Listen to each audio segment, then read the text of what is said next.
သမီးရေသမီးအကောင်လုံးဒီမှာထိုင်မယ်နော်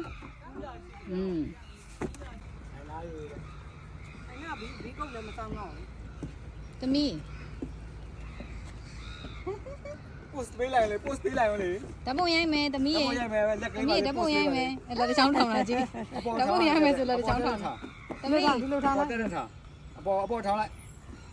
အပေါ်မမောက်ကြည့်မမောက်ကြည့်ဒီဇိုင်းတင်များလို့တောင်မလုပ်ဖိုင်းနေတယ် သမီးရေ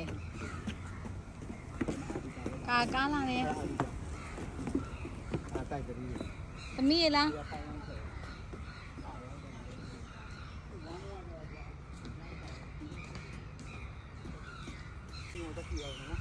နားလေးကိုကြည့်လိုက်နော်အရင်အခုကနည်းနည်းလေးပူအောင်ပြောင်းလဲနေ